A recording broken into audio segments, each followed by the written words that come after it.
Doctor صاحب میں یہ پوچھنا چاہتا ہوں کہ کانکوبائنز جو تھیں آپ صلی اللہ علیہ وسلم کے دور میں، ان کے ساتھ جو نکاح کا کانٹریکٹ تھا اس کی کیا حیثیت تھی عام بیویوں کے نکاح سے؟ مختلف کیا تھا اس میں؟ اور ان بطور بیوی ان کی حیثیت کیسی تھی، اور ان کے ساتھ کس طرح کا معاملہ کیا جاتا تھا، اور بعد میں وراثت میں ان کا کیسا حصہ تھا؟ نیز یہ کہ کیا آج ان کی کوئی شکل معاشرے میں، کسی بھی معاشرے میں کیا باقی ہے یا اس کی کوئی اجازت ہے؟ دوسرا ڈاکٹر صاحب یہ کہ اگر اس کو ایلیبریٹ آپ کر دیں تو ساتھ یہ بھی بتا دیجیے گا کہ سورہ نساء کی جو آیات ہیں، آیت نمبر 4 اور 24 جس میں وما ملکت ایمانکم ان کے بارے میں آیا ہے، ان کو زیادہ ایلیبریٹ کرنے کے لیے کون سی تفسیر بہترین ہے جس کو پڑھا جا سکتا ہے، اگر آپ کو اس وقت آپ ریکال کر سکیں؟ جزاک اللہ۔ پہلے تو اپنی بات میں ایک تصحیح کر لیجئے، باندیوں کے ساتھ یا لونڈیوں کے ساتھ یا کانکوبائنز کے ساتھ کوئی نکاح نہیں ہوتا تھا۔ منکوحہ وہ بیویاں کہلاتی تھیں اور یہ باندیاں کہلاتی تھیں، یہ ملکیت ہوتی تھی۔ بیوی ملکیت نہیں ہوتی، بیوی تو ایک سوشل کانٹریکٹ کے تحت آپ کے ساتھ آتی ہے، زندگی گزارتی ہے، اس کی مرضی کے بغیر اس کا نکاح نہیں ہو سکتا، اس کی اجازت سے نکاح ہوا ہے، اور بیوی جو ہے اس کو یہ حق بھی حاصل ہے کہ وہ کبھی چاہے تو آپ سے سیپریشن جو ہے وہ حاصل کر لے۔ لیکن یہ جو ملکیت کا تصور ہے اس میں یہ چیزیں نہیں ہیں، نہ اس میں نکاح ہے، نہ اس میں کوئی وراثت کا حصہ ہے، بلکہ وہ تو خود وراثت میں منتقل ہو جائیں گی۔ اگر کوئی شخص جو ہے اس کے کچھ باندیاں تھیں تو اس کے انتقال کے بعد وہ اس کی ملکیت ان کی جو ہے جیسے اور پراپرٹی جو ہے وہ منتقل ہوگی، اولاد کو ایسے ہو جائے گی۔ تو پہلی بات تو یہ چاہے اچھی لگے چاہے بری، لیکن آپ اس کو سمجھ لیجئے ایز سچ کے جیسے وہ تھا معاملہ۔ ہمیں اس کے اندر جو ہے وہ کچھ اس کو پہلے ٹیبل بنانے کے لیے اور اس کو جو ہے اس کے اندر کوئی ترمیم نہیں کرنی چاہیے۔ سٹیٹس جو ہے باندی کا، کانکوبائنز کا، وہ یہ ہے جو میں نے آپ کے سامنے رکھا۔ اچھا، اصل مسئلہ یہ آتا ہے کہ آیا آج بھی ایسا کوئی معاملہ ہے؟ آج ایسا کوئی معاملہ موجود نہیں ہے، اور یہ لونڈیاں ہوتی تھیں حضور کے زمانے میں صرف وہ جو میدان جنگ میں مال غنیمت کے طور پر آتی تھی۔ آپ ایک جنگ ہوئی ہے، فرض کیجئے جنگ بدر ہوئی ہے، جنگ بدر میں اب جب کہ کفار کو شکست ہو گئی ہے تو آپ کو معلوم ہے ان کے جو اونٹ تھے وہ 900 اونٹ لے کر آئے ہوئے تھے، وہ سارے تو ابھی کھائے نہیں گئے تھے۔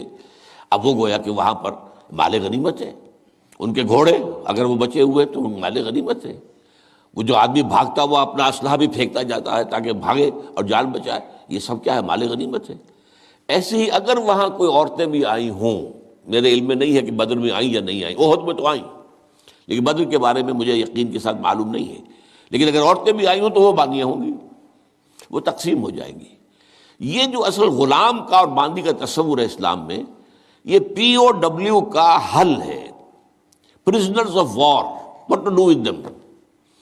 یا تو اب آپ جو ہے بڑے بڑے جو ہے کنسنٹریشن کیمپس قائم کر دیجئے، ان میں پڑے سڑ رہے ہیں، وہ سب کے سب جو ہے کنسنٹریشن کیمپس کے اندر ہوتے، اب وہاں پر ان کا کیا معاملہ ہے؟ تو ان کے لیے اگر وہ مرد ہیں ان کے لیے ان کی کوئی جنسی تسکین کا کوئی سامان نہیں، اگر عورتیں ہیں ان کی جنسی تسکین کا تقاضے کا کوئی سامان نہیں۔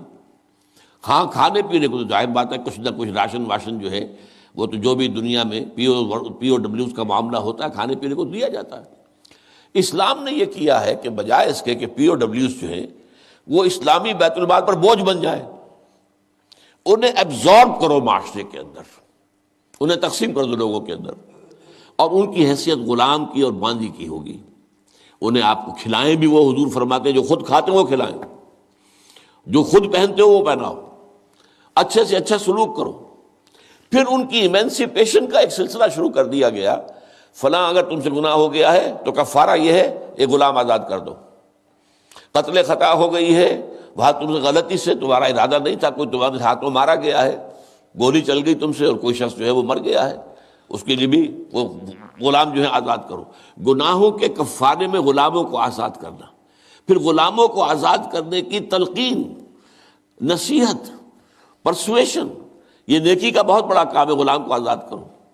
یہ ساری چیزیں جو ہیں اس کے ذریعے سے ایک دفعہ انہیں سوسائٹی میں جذب کرنے کے بعد وہ علیحدہ ایلیمنٹ نہیں رہے، اب سوسائٹی کا حصہ بن گئے، وہ ایک گھر کے اندر ہے، وہاں رہتے ہیں، ان کے ساتھ جو ہے ان کے مالک ہیں، اور اسی طریقے سے ان کو رفتہ رفتہ ان کی ایمینسیپیشن کا بندوبست کیا اسلام نے. اور اس میں آپ کو معلوم ہونا چاہیے اس درجے ایمینسیپیشن ہوئی ہے کہ ایک وقت ایسا تھا عالم اسلام میں ساری حکومتیں غلاموں کی تھیں. مڈل ایسٹ میں ممالک کی حکومت، مملوک کہتے ہیں اس کو کہ جو کسی کی ملکیت ہے، غلام ہے. ممالک بڑے بادشاہ ہوئے. ہندوستان میں جو دہلی میں پہلی حکومت قائم ہوئی ہے وہ کون تھے؟ خاندان غلامہ، قطب الدین ایبک اور یہ بلبن، ایسے ایسے شاندار، اور جو ہے اور یہ التتمش، یہ کون تھے؟ غلام تھے. ہمارے بڑے بڑے دین کے علماء ائمہ غلام، چنانچہ بڑے علماء اساتذہ غلاموں میں سے. تو اسلام نے یہ راستہ اختیار کیا ہے. البتہ آخری سوال کا یہ ہے جو میرے اپنے ذہن میں ہے کہ اسلام نے اس انسٹیٹیوشن کو فائنلی ایبروگیٹ کیوں نہیں کیا؟ ایبروگیشن، جیسے آپ کو معلوم ہے سود کا معاملہ چلتا رہا، آخر میں آ کے سن 9 میں فائنلی طے کر دیا گیا حرام، اب اس کے قریب مت پھٹکو. اس کی حکمت میرے نزدیک یہ ہے کہ یہ خالص اسلامی جہاد ہونا ہے قیامت سے قبل ایک مرتبہ بہت بڑے پیمانے پر، جس کو کہا گیا ملاحم، اور جس پر پورے باب جو ہیں وہ احادیث کی کتابوں میں ہے. اس وقت میں سمجھتا ہوں کہ ضرورت پیش آئے گی اس انسٹیٹیوشن کو انووک کرنے کی کہ اس وقت پرزنرز آف وار کا معاملہ اس طور سے ڈیل کیا جائے. لیکن اس وقت تک کسی آزاد انسان کو پکڑ کر غلام بنا لینا بہت بڑا گناہ ہے، ناقابل معافی گناہ ہے، کسی کو حق حاصل نہیں ہے.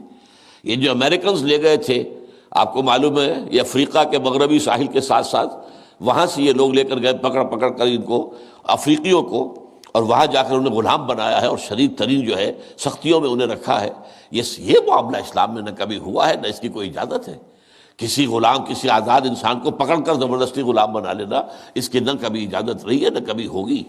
البتہ پرزنرز آف وار کے معاملے میں یہ شکل ہے جو اسلام میں رہی ہے، اور ہمیں اسی طریقے سے سمجھنا چاہیے. چاہے ٹھیک ہے دنیا اس کے اوپر فکری چست کر دے گی، یا کوئی اس کو کہے گی، پاس بہت سی چیزیں ہیں کہ جو لوگوں کے عام جو مزاج اس وقت کا ہے وہ اس میں وہ ذرا آسانی سے وہ بات جو ہے ان کے ذہن کے اندر اترتی نہیں ہے. لیکن we have to be faithful کہ دین کی اصل تعلیم کیا ہے، اسی کے ساتھ جڑے رہنا چاہیے.